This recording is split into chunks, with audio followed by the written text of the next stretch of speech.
नमस्ते दोस्तों, आप सबका एक बार फिर से स्वागत है आपके अपने YouTube चैनल सत्य सनातन में। और आज की सबसे बड़ी खबरें जो हैं उन पर बात करने के बाद में हम सबसे बड़ी जो खबर है यानी कि खबरों की जो खबर है उसके ऊपर बात करेंगे। सबसे पहली, अमानतुल्लाह खान ने आज ऐलान किया है कि कल शुक्रवार को नमाज पढ़ने के बाद में यति स्वामी नरसिम्हानंद सरस्वती जी की गिरफ्तारी के लिए एक बार फिर से धरना दिया जाएगा, हंगामा मचाया जाएगा।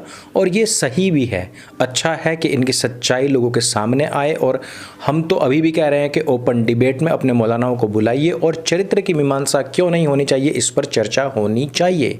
जब हम लोग श्री रामचंद्र जी के लिए 70 साल तक कोर्ट में खड़े होकर के इस बात का केस लड़ सकते हैं, अपनी जितनी भी बातें हैं वो रख सकते हैं, तो आप लोग क्यों पूरे विश्व के अंदर जो आतंक मचा हुआ है उसके प्रणेता की चरित्र के ऊपर मीमांसा क्यों नहीं करना चाहते हैं? आप इस्लाम से जुड़े हुए हर व्यक्ति की मृत्यु की चर्चा करते हैं, लेकिन इसी व्यक्ति की मृत्यु कैसे हुई, किन सर्कमस्टांसेस में हुई और ये मृत्यु उनको किस प्रकार से झूठा साबित करती है, उसके विषय में क्यों चर्चा नहीं होती है? पहली चीज। दूसरी बड़ी खबर यह है कि अब प्रशांत प्रदूषण की जो याचिका थी सुप्रीम कोर्ट ने उसको ठुकरा दिया है और जो लोग जो रोहिंग्या जम्मू में गिरफ्तार हुए थे उनको वापस भेजा जाएगा। यानी कि देशद्रोहियों की तो देश के अंदर कमी नहीं है, लेकिन कानून ने एक बार फिर से कह दिया है कि पूरी कानूनी प्रक्रिया होने के बाद उन लोगों को बाहर निकाल करके फेंक दिया जाएगा। यही प्रक्रिया बाकी के जो लाखों करोड़ों लोग यहाँ पर छिपे हुए हैं उन पर भी लागू हो, ऐसी हमारी कानून से अपील है। सबसे बड़ी बात, जो श्री रामचंद्र प्रभु का मंदिर बन रहा है उसमें अभी तक 5400 करोड़ रुपए जमा हो चुके हैं और ये वो पैसा है जो ऑनलाइन गया था। अभी तक जो कैश के कूपन्स थे उनकी काउंटिंग नहीं हुई है, जैसे ही होगी उसके बारे में बता दिया जाएगा। लेकिन उसी अयोध्या में जो मस्जिद बन रही है उसके तकरीबन 20 लाख रुपए भी एक साल में इकट्ठे नहीं हो पाए हैं, यह जानकारी उन्होंने ऑफिशियली दी है। इससे भी बड़ी जो खबर है वो है कोठारी बंधुओं के नाम से अयोध्या में सड़क का निर्माण होगा। जब हम प्रभु श्री राम के बारे में इतनी बात कर ही चुके हैं, उनके मंदिर के बारे में इतनी बात कर ही चुके हैं, तो काशी विश्वनाथ के बारे में क्यों नहीं? काशी विश्वनाथ मंदिर के बारे में सबसे बड़ा फैसला देते हुए कोर्ट ने कहा है कि इसकी भी खुदाई होगी।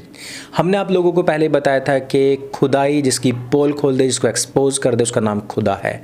यानी कि जहाँ जहाँ पर भी खुदाई हुई वहाँ से खुदा नाम की चीज़ एक्सपोज होती चली गई है। डैन गैब्सन की रिसर्च में भी हमने आप लोगों को बताया था किस प्रकार से मक्का और मदीना के आसपास के जितने भी क्षेत्र हैं उनमें लगातार खुदाई हुई है।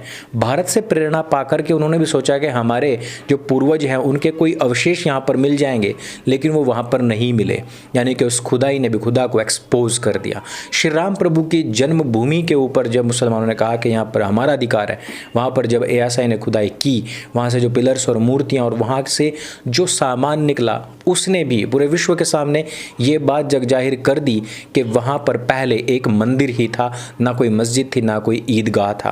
और अब वही खुदाई काशी विश्वनाथ में एक बार फिर से खुदा को एक्सपोज करने के लिए होने वाली है। काशी विश्वनाथ मंदिर, जिसको हम ज्ञानवापी मस्जिद के नाम से भी आजकल जानते हैं, इस मामले में गुरुवार को फास्ट ट्रैक कोर्ट ने फैसला देते हुए कहा है कि इसकी पूरी की पूरी जो जांच होगी वो एएसआई को सौंपी जाती है और इसमें प्राचीन मूर्ति स्वयंभू आदि विश्वेश्वर इस जो पक्ष है उनके जो वकील हैं विजय शंकर रस्तोगी, इन्होंने बताया है कि कोर्ट ने केंद्र सरकार को ये आदेश दिया है और उत्तर प्रदेश को पत्र के जरिए ये संज्ञान में लाने के लिए बोला है कि पुरातत्व विभाग की 5 सदस्यीय टीम बनाई जाएगी और ये पूरे परिसर का पुरातात्विक सर्वेक्षण करेगी। इस प्रकार का आदेश दिया जाता है। उन्होंने कहा है कि पुरातात्विक सर्वेक्षण के बाद ये साफ हो जाएगा कि इस स्थान पर कोई मस्जिद थी अथवा मंदिर था।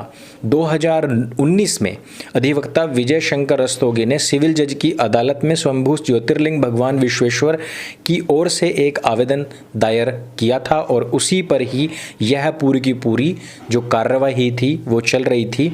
इसके बाद में जनवरी सन 2020 में अंजुमन इंतजामिया मस्जिद समिति ने ज्ञानवापी मस्जिद और परिसर का एएसआई द्वारा सर्वेक्षण कराए जाने की मांग पर प्रतिवाद दाखिल किया था। प्रतिवाद कहते हैं कि उसके अपोज में गए थे। उन लोगों को ही पता है कि अगर खुदाई हुई तो यहाँ पर हमारी मतलब यहाँ पर खुदा की एक्सपोज हो जाएगी। यहाँ पर पहली बार 1991 में वाराणसी सिविल कोर्ट में स्वयंभू ज्योतिर्लिंग भगवान विश्वेश्वर की ओर से ज्ञानवापी में पूजा की अनुमति के लिए याचिका दायर की गई थी। और याचिका जो करता है उन्होंने दावा किया था कि काशी विश्वनाथ मंदिर का निर्माण लगभग 2050 साल पहले जो महाराजा विक्रमादित्य जी थे उन्होंने इसका निर्माण कराया था, लेकिन 1664 के आसपास औरंगजेब ने इसको विनष्ट करवा दिया गया था और उसके बाद में जो इसके अवशेष थे को मिलाकर के यहाँ पर एक मस्जिद बनाई भी गई थी, जिसके अवशेष अभी भी वहाँ पर हैं और जिसको देखने से ही पता लग जाता है कि इसके ऊपर केवल एक मस्जिद बनाई गई है और नीचे से ये पूरा का पूरा ही मंदिर है। तो जिस प्रकार से अभी हमने देखा था कि मथुरा के अंदर जो ईदगाह स्थान बताया गया था और जहां पर कि अब मस्जिद बनाई हुई है और जहां पर कि पहले एक मंदिर हुआ करता था जो कि भगवान श्री कृष्ण की जन्मस्थली थी, उस पर भी अभी याचिका को स्वीकार कर लिया गया है और उसमें हमारे मित्र जो हैं करुणेश शुक्ला जी उस केस को लड़ रहे हैं। यहाँ पर विजय शंकर रस्तोगी जी हैं और इससे पहले प्रभु श्री राम की जन्मभूमि थी, उसके बारे में भी आप लोगों के सामने फैसला आ ही चुका है। लोग कहते थे कि यहाँ पर हिंदू नहीं चाहते हैं, अच्छे हिंदू नहीं चाहते हैं कि वहाँ पर किसी भी प्रकार से कोई मंदिर बने, वहाँ पर तो चाहता ही कोई नहीं है। अब आप ये सोचिए कि ऑनलाइन 5400 करोड़ रुपए, 1000 करोड़ की डिमांड थी और 5400 करोड़ रुपए सिर्फ ऑनलाइन पहुंचे हैं और अभी कैश के जो कूपन्स है वो भी काउंट होने बाकी हैं। ये आंकड़ा 6000 करोड़ से अभी ऊपर जाने वाला है। आप जरा सोचिए कि कौन नहीं चाहता था कि वहाँ पर मंदिर बने, और अभी तो पार्टी शुरू हुई है, अभी तो इसको और आगे तक जाना है। यही वो चीज़ें हैं जो आपको दर्शाती हैं, जो आपके इतिहास को बताती हैं, जो आपके स्वाभिमान को दर्शाती हैं और वो बताती हैं कि इन्वेडर्स ने आपको तोड़ने का कितना प्रयास किया लेकिन आप फिर भी नहीं टूटे और आप अभी भी अपनी पहचान को अक्षुण्ण बनाए रखने हेतु कितने कार्यरत हैं, कितने दृढ़ संकल्पित हैं। तो अगर आप भी चाहते हैं कि यति स्वामी नरसिम्हानंद सरस्वती जी को सुरक्षा दी जाए, यदि आप भी चाहते हैं कि अमानतुल्लाह जैसे राक्षसों को जेल में डाला जाए, यदि आप भी चाहते हैं जो ज्योतिर्लिंग भगवान विश्वेश्वर का जो मंदिर है उसकी खुदाई हो और उसमें पूरी जांच सामने आए, तो इसी प्रकार से सत्य सनातन के साथ में बने रहिए। मेरे संग बोले सत्य सनातन वैदिक धर्म की जय। जय हिंद, वंदे मातरम। अगर मुसलमान सड़कों पर आएगा तो तुम्हारी ईंट से ईंट बजा देगा। आप सल्लल्लाहु की तौहीन दुनिया का मुसलमान बर्दाश्त नहीं कर सकता। ये तुम्हारी गलतफहमी है।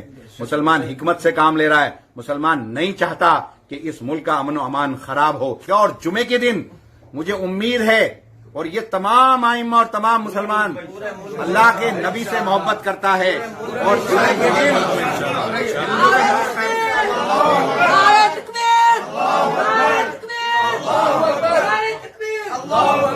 जुमे के दिन हिंदुस्तान की हर एक मस्जिद में एहतजाजी खुतबा होगा और हुकूमत उस वक्त जागेगी इंशाअल्लाह। मुझे उम्मीद है हर गांव में, हर बस्ती में, हर शहर में, पूरे हिंदुस्तान की हर एक मस्जिद में एहतजाजी खुतबा होगा और हर एक मस्जिद से हुकूमत हिंद को मेमोरेंडम की शक्ल में एक न एक चिट्ठी